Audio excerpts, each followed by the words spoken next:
Welcome to a special book-based interview where today we're talking to Rachel Howzell Hall. Rachel is our first New York Times and Wall Street Journal author we've talked to on here, but she's also a USA Today bestselling author as well. Known for thriller and romantasy novels, Rachel has been nominated for numerous awards and gained opportunities to share her influence through platforms like the Mystery Writers of America, NPR, Sisters in Crime, and the National Endowment for the Arts Weekly podcast. If you guys are interested in following Rachel's journey, please check out her website at rachelhowzellhall.com and her Instagram at rhowzellhall. Rachel, thank you so much for being here. Thank you for inviting me. I'm very excited to talk to you today. Oh, likewise. Thank you so much. But let's just get into our first question, and I love asking this to every author that gets on here for the first question. But what got you into writing, and how has that journey been? It's been an incredible journey. My first novel was published on the first anniversary of 9/11, so September 11th, 2002. And I've been, my career has spanned since then, but my love affair with books started, of course, like so many writers when I was a little kid. And um, wanting to disappear into places that were unlike anywhere I grew up. I am a Los Angeles native, and I grew up in the Crenshaw area. And there was, a lot of stuff flying around me, and I needed to like dip away from that chaos and find some sort of order. And so books did that for me. Um, I was lucky enough to have teachers, educators around me that saw that I liked arts. So I was in like the gifted and talented programs and read way ahead of my age group. Um, and because, librarians and teachers would give me books to read because I just ran through them. It also helped that there were things like the Scholastic Book Fair and Pizza Hut where they would give you like a personal pan pizza coupon for finishing so many books. Back then, it really was encouraged. It was a community thing to put books in the hands of children. So I leaned into that. And it wasn't until third grade when our class read, like many third grade classes, The Diary of Anne Frank. And now, as a 10-year-old, I didn't understand the enormity of the Holocaust. I'm 10. I don't get that. I didn't understand that. But I did understand this girl who was my age writing in her journal. And now I am reading her journal. And that intrigued me. And so I remember getting my first diary because I'm thinking, my life is just as interesting as Anne Frank's. Um, and that's when I started writing every day and capturing everything that went on around me, from my parents' arguments to what I wore, to my crush, to the boys that on MTV, like everything. I just captured it all. And little did I know that skill of observation would serve me later. And little did I know that ability to sit down and capture the essence of a day, in on a page. Little did I know that that would serve me. But that reading and disappearing and creating other worlds, um, that's how I got my start. It really wasn't, though, until after I graduated from college that I figured that I could be a novelist, especially back then. I grew up in the 80s.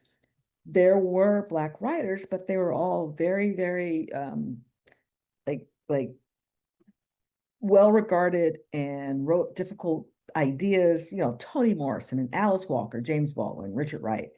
And I was a kid, I loved Stephen King, I loved Jackie Collins, Sidney Sheldon, Tom Clancy. Like I really was a genre kid, but I didn't see many genre writers who looked like me. So I didn't have any idea that I could actually write a genre type book.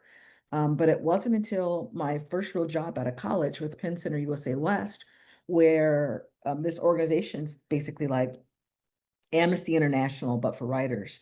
I saw everyday working writers, writers who also looked like me, who were writing these contemporary stories about Black life. Um, writers like Jervy Turbilon and Gary Phillips and B.B. Moore Campbell. And it's like, I can write these stories. It's okay for me to write these stories. And that's when I started actually writing my first novel, which was A Quiet Storm, published on the first anniversary 9/11. So that was my start. It really was that kind of one, the love of books and the love of writing purely, and then actually seeing it being done Yeah. by others that gave me the license to feel empowered enough to start my own story. Yeah, no, thank you so much for sharing that. And I think there's something special about being able to relate to somebody else to give you that empowerment Yeah, to do yeah. something. I mean, it started off with when you were talking about you reading the Diary of Anne Frank, the fact that you can relate to another 10-year-old girl to be able to Yeah, think, oh, okay, like this is also somebody that observes, somebody that enjoys writing, even if it's something yeah, personal. And then when yeah. you got older, for you to see other Black writers that were in the same genre that you Hmm. wanted to be a part of to kind of share Yeah, like, hey, it's okay to do stuff like that. yeah, Yeah, it's yeah. really important.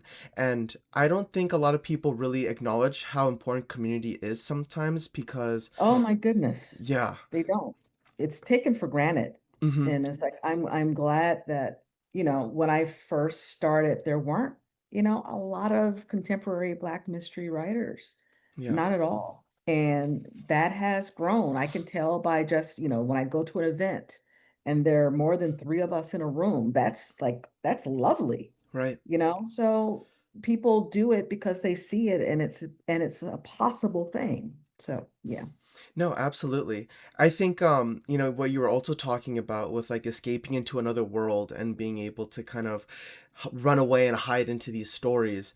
I didn't Yeah. really understand that until I was older because as a Hmm. kid, and I always tell people this, like I hated reading. Like I Oh, grew no. up and I was Yeah. forced to read because of school, and it was rarely Yeah. the stories that I felt like I Hmm. enjoyed as much as like the ones I kind of wanted to read, but I didn't know that Yeah. they existed. I just knew, okay, you have to read whatever the curriculum makes you read. And I was like, I Yeah. don't want to read this. Yeah. So kind of burned out of that. And then and during my MBA, I met Elias and he kind of got me back into reading.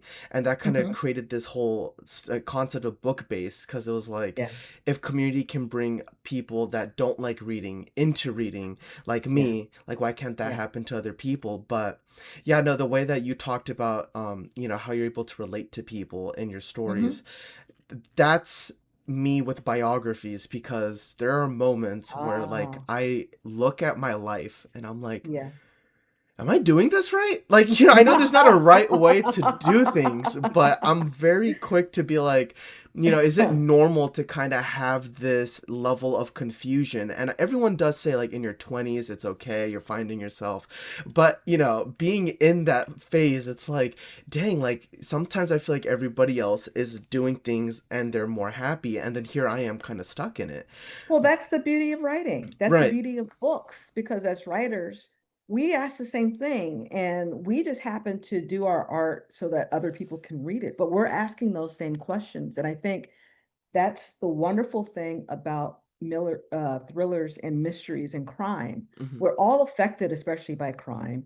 But what do we do about that? And our books ask that question. Our Right. books are basically, back in millions of years ago with people sitting around the fire and saying, don't go over into that dark space. Don't eat that bush. The berries look great, but they're poisonous.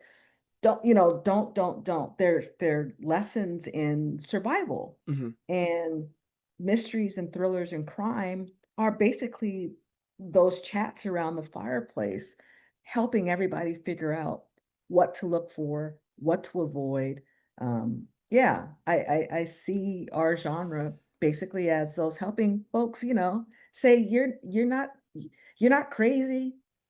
It is confusing. Let's figure this out together. Yeah. Take my hand and I'll help. I'll walk beside you into the crazy.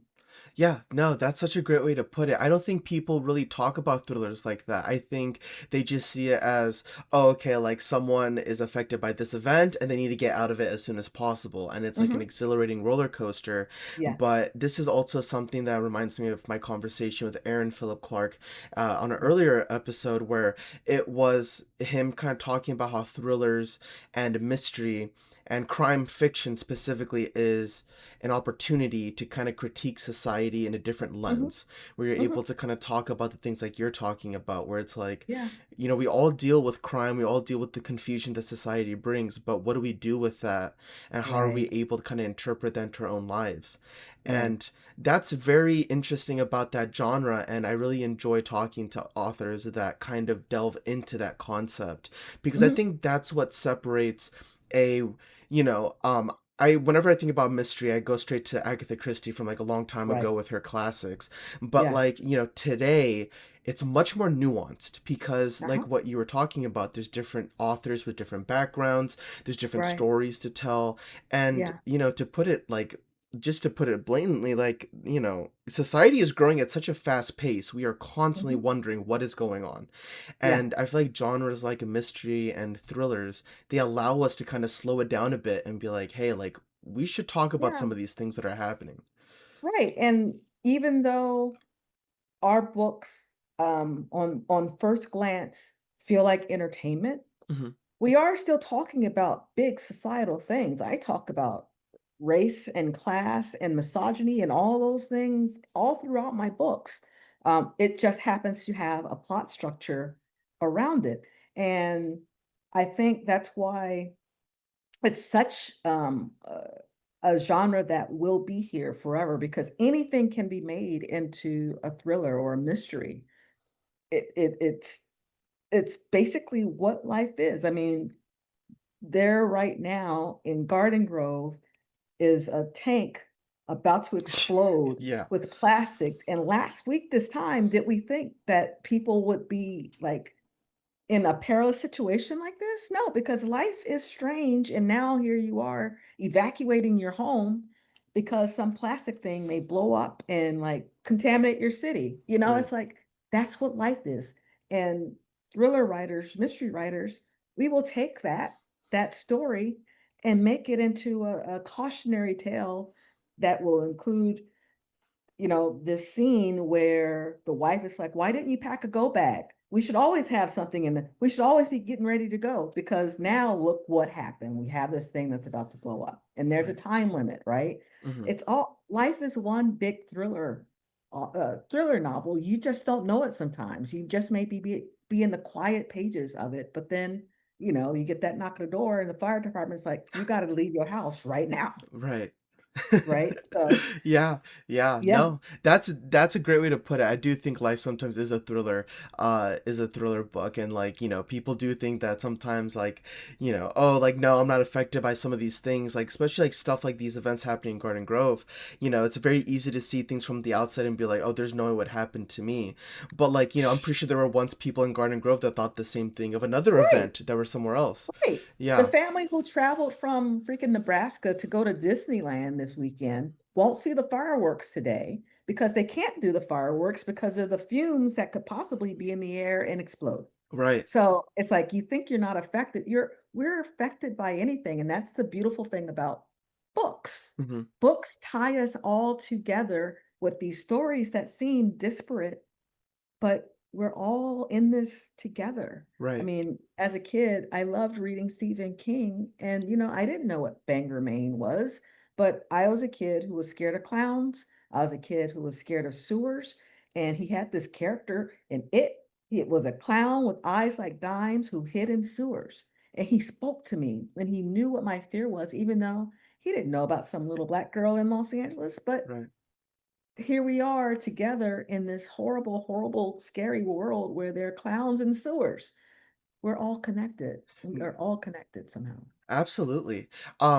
Where do you decide what connection or inspiration you find out there in the world, how do you know which one is like, okay, this is one that's going to be a basis of a novel? Because I feel like, there's so many Mhm. things you can Oh grab my gosh. stuff from. There are so many things. There's so many things, but what makes it stick for me is usually something that upsets me, something that just Mm, totally pisses me off, and I can't stop thinking about it. And then if I can't stop thinking about it, I start like collecting stories about it just in my Evernote. I just start ruminating on it. yeah. And if I get up every morning except Christmas morning and vacation, I get up at 4 o'clock to write every morning. Wow. And it has to be a good enough idea. It has to be something so meaningful to me that I will get up every morning at 4 o'clock to write before going to my day job. That's how I know it's a worthy idea. Um, and I tend to start from the basis of one woman going into a space where she is not welcome or she's seen as some type of of heretic or witch or whatever, and she's there to reluctantly solve something, to fix something that they don't want fixed. And every story that I've written, even the romantasy, has that soul woman, basically the stranger who comes to town to fix something, and just how exhausted she becomes and frustrated and disheartened by everything going around her. So those two things. So it has to be something that I really care about and can carry me through, 6 to 8 months of writing early in the morning.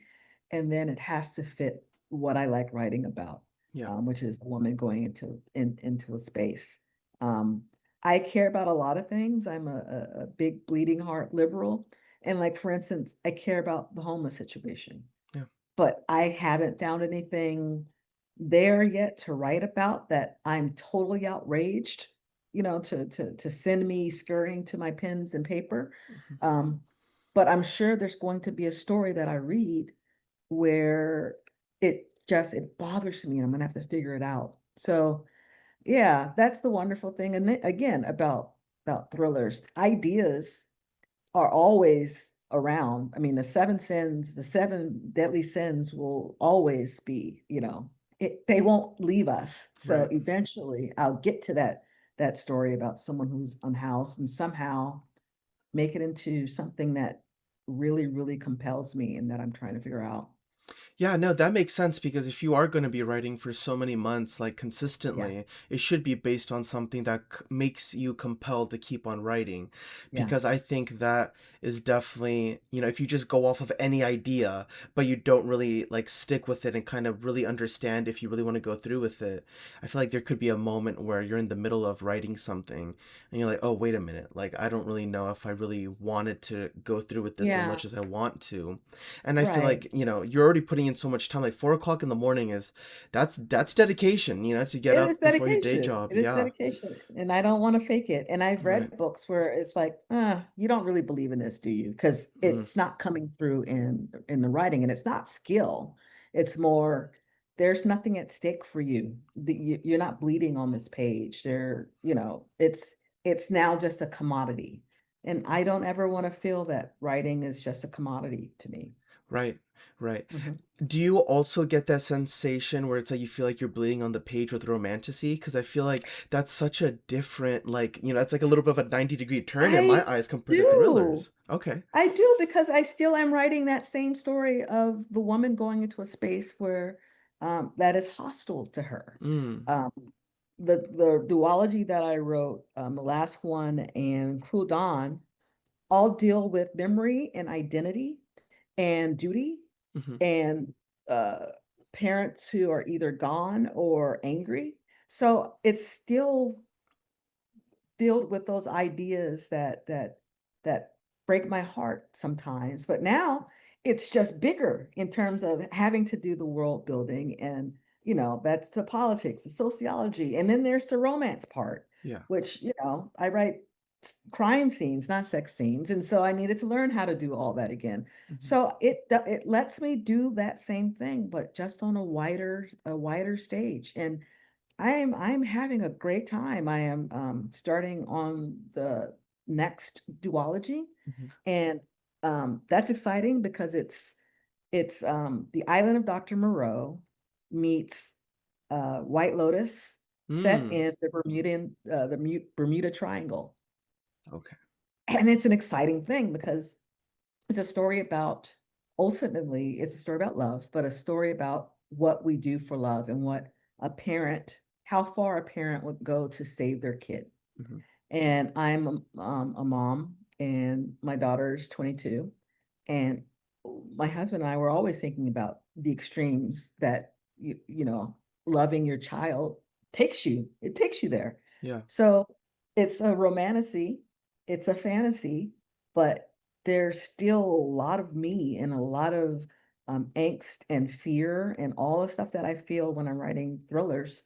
It's in this too. Yeah, yeah. No, I Yeah. think to love is it's a gamble sometimes in life, because Yes, it to truly is. love something, it comes at Yeah. the cost of having to be vulnerable and Yeah. having the ability to say, "Hey, like I'm allowing this to essentially hurt me, but Yeah. I'm really going into this assuming that it's going to come out with more goodness than bad." And yeah, I think, love could be a thriller. I definitely think Yes. the Yeah. whole quest to It love is Hey, there's a whole on IDTV and Mhm. HLN Yeah. of women and, well, people who have Yeah. loved and who are gone, who are dead because they loved the wrong person. Right. So it is a dangerous endeavor to love someone. Oh yeah.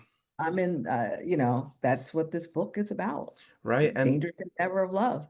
yeah, and there's also stories of Mm. like stories and shows on the idea of like obsession and like where Yeah. love gets so soured to where it Hmm. becomes something really toxic and you see Yeah. You people lose have sight. oh Yeah. yeah, no, Yeah. I see the bridge now. I see that bridge now Uh-huh. and You how see you it? write You that. see Yeah, it? that's I awesome. can't wait for it to come out so you can read it. It's like, I see what you did there. Yeah, absolutely. Hmm. Have you ever had moments where writing either a romantic story or a thriller has helped you write the other? Because I feel like you've been like I know you you juggle a lot between these Yeah. stories. Yeah. Oh, definitely.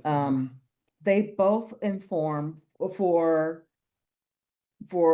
the thriller benefiting the romantasy, it's plot, Hmm. pacing, how to keep the story moving, how to explain complicated ideas in its not necessarily barest form, but easy to grasp form. And then for the other way, romantasy helping with my thrillers, it's learning how to take a big world and paring it down so that people understand where you are, what makes this place special and different and dangerous than the real world. Yeah. So they definitely feed off of each other. And I think um, that's a great space for me to be. It's interesting that people who have read my thrillers really love the romantasy because they Mm. see what I'm doing. Yeah. Sometimes the romantasy readers don't like mysteries. They Yeah. don't want to not know. And so that's a challenge for them. So it's all quite interesting how people are doing this kind of mix of mysteries and romantasy, because that I think is the next big thing of more of that kind of romantic suspense kind of, but in a fantasy setting. Right, absolutely. I see this kind of in the music world as well, but I definitely think there's like a blend of genres happening because of Yeah. just how open people are to trying new Yes. things. And I think it's great that your platform is a little bit of like a baby step for these people that don't like mysteries like right off the Yeah. bat, but maybe they're okay with just a little bit of suspense to see, like for example, the romance stories, like does the character get with their love interest? That Hmm. is in a sense a thriller, but it's a very minute version of it and Yeah. you're able to Yeah. kind of build on that little bit of suspense and be like, okay, what if we add a little bit here and there? And then Yeah. I think that that's cool how people are able to essentially read one of your stories and then jump into another one that's part of a different genre, but still Yeah. feel comfortable enough to continue with Hmm. their journey with reading it. Yeah, Yeah. that's really No, it is special. exciting. Yeah, it is an exciting time right now in all the arts where there is this mix and kind of celebration of genre blending. It is Yeah. very exciting. Absolutely. No, I think it's very clear, like, how passionate you are of how much you love writing and everything, and I think Yeah. that's so it's very nice and refreshing to hear. Because again, I know we talked about this before, but just in a world where I feel like reading is starting to become more of a isolated activity and stuff, like, when we hear And a you talk competition. and a competition, Like, you're right. I Yeah, read books at 80 times speed so that I can get through this list. And it's like, why are you speeding through the books? Enjoy the books, enjoy yeah, this world. The world, all that, it's out there waiting for you. Enjoy everything on this page. yeah. And I'm like, yay, people are reading and just consuming a lot, but it's more they're consuming, not necessarily taking much from it, except I get to check off that I read this book. Yeah. I think that's kind of hard with the times that we're living in. We live in such a Yeah. we live in a world that prioritizes speed over Yeah. enjoying things and Yeah. slowing down. I think the Yeah. pandemic forced everybody to kind of take a step back and really Mhm. understand what's going on, because I just remember everybody was like, go, go, go. Like, we just got to do Yeah. something. I remember I was Yeah. a student during that time, and it was Uh-huh. like, graduate high school, get your undergrad. After undergrad, go to your master's. You're going to get a master's, or if not, you got to start looking for a job. Are you going to get a job? Like, and never during that time do you really slow down and be like, oh my gosh, like I hit another birthday. Oh, like Yeah. another friend is going to get married soon and they're going to live Yeah. their journey. And next thing you know, you blink and it's like, people and events are just so spread out. You're like, wait, like, well, how did this happen?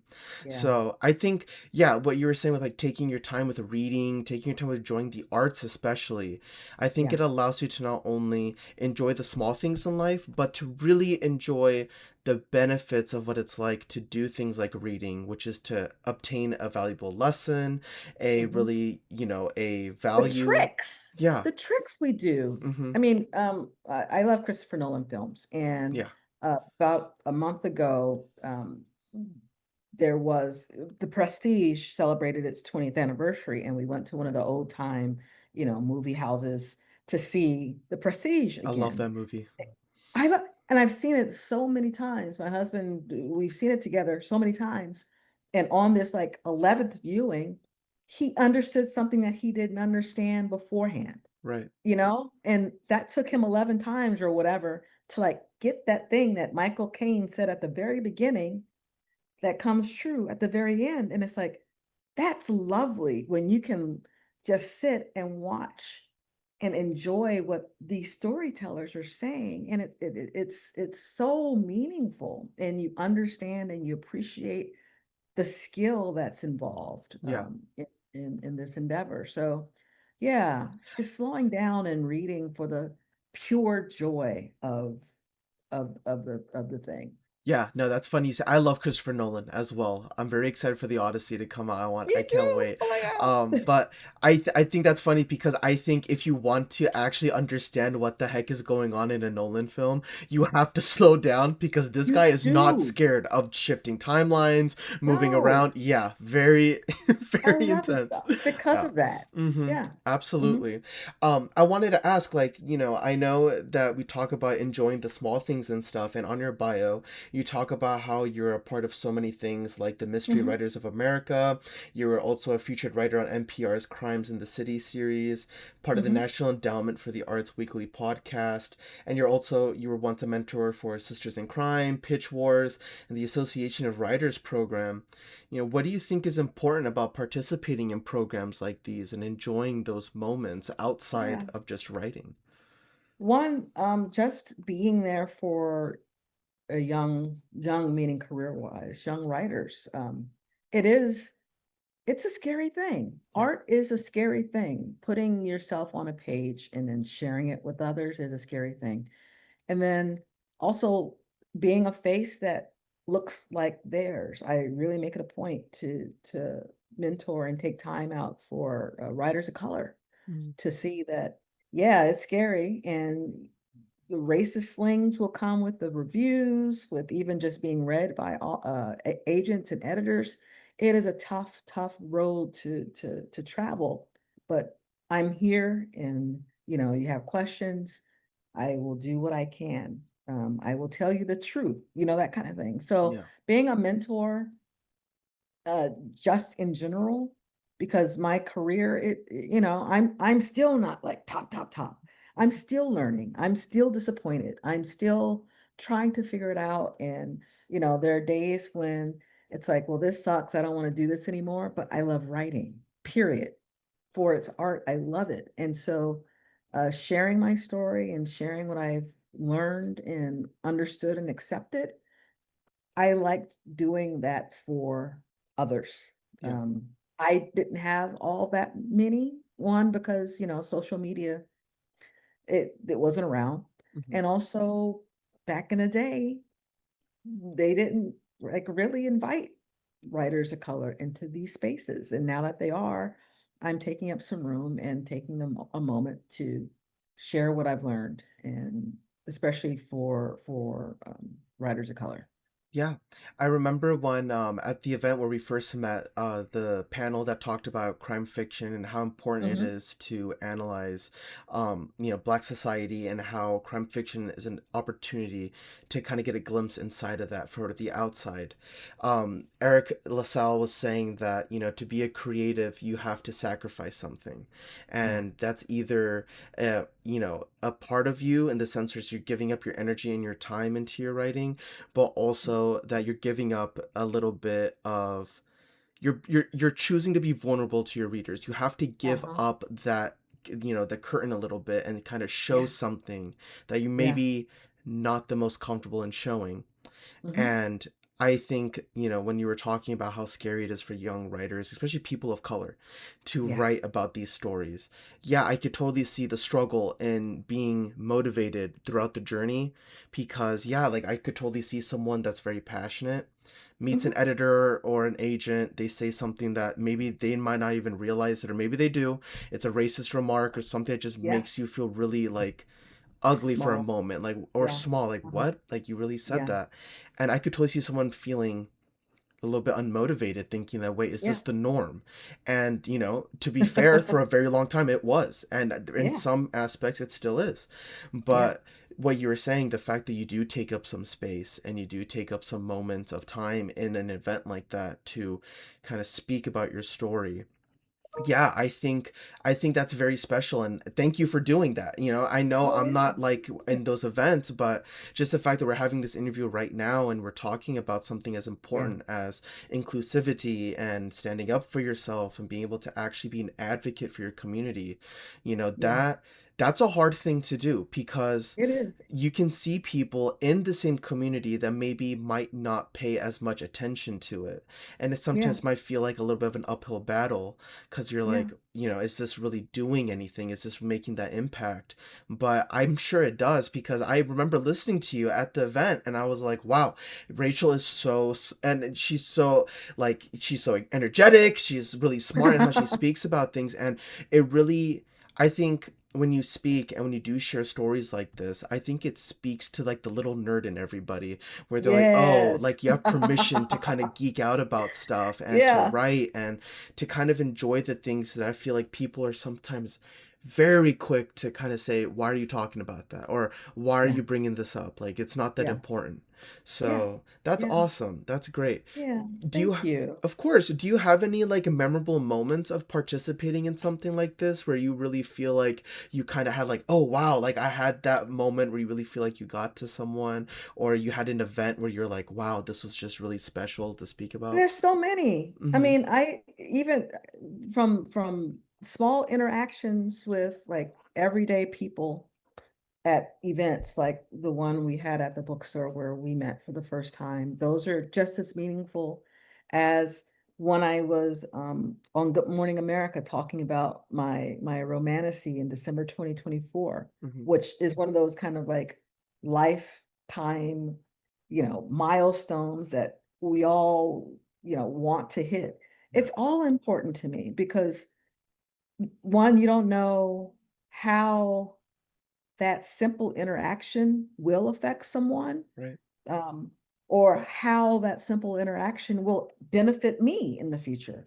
It's all important. And, sometimes it is exhausting to do events. It is exhausting to always try and be positive. But I think of it as this person that I'm meeting, this is probably their one and only time Mhm. meeting and talking to me. And they don't know that, I work a day job in addition to all this stuff. They don't know that I'm not feeling well. All they know is what they see now. And I want them to come away from this experience with me as positive as possible because it's important. It's important for them and it's important for me. So all of it matters to Yeah. me. Yeah, because you just don't know how, 3 minutes with someone, it's that butterfly effect. You don't know what it's going to do. It Yeah. may do nothing, but who knows?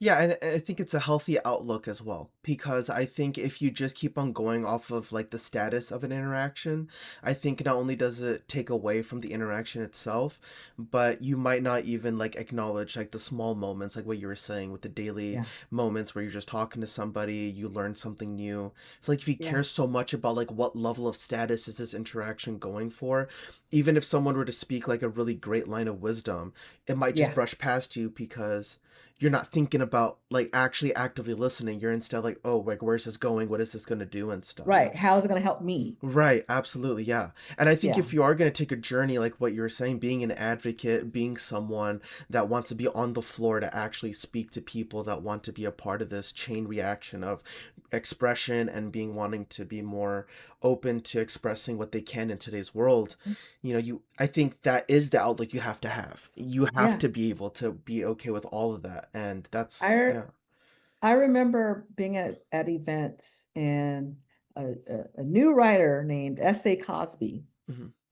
was there, and there were people who ignored him. There are people who wouldn't blurb his book. And now Sean Cosby is one of the top writers, Black writers especially, in the country. Those same writers who ignored him when he was just new are now asking him to blurb their books.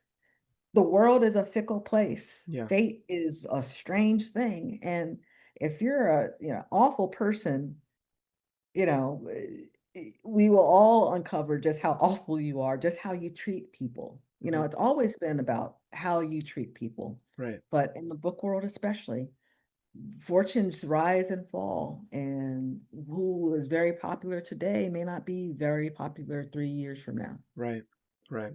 I know you mentioned this earlier, but I know like going to these events and stuff, you also have a day job. I know there's a level of Mhm. exhaustion and there's also a Yes. level of like tiredness that comes from just writing and being as consistent as you are.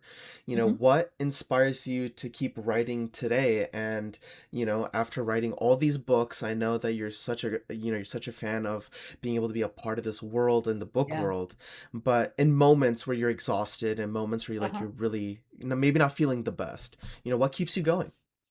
Wanting to get to that story over there. Mm. I want to get to all the stories, all those things that I'm obsessed with that bother me. I want to get to that story. And that's what drives me to get up because I need to finish this one to get to that one over there. So that is helpful. Also, I have to be honest, the capitalism. Yeah. I want to make money so that I can retire. Yeah. I am 56 and I don't want to like have to do my day job forever. Right. So the more books I write, the more backlist I have, the more money I make.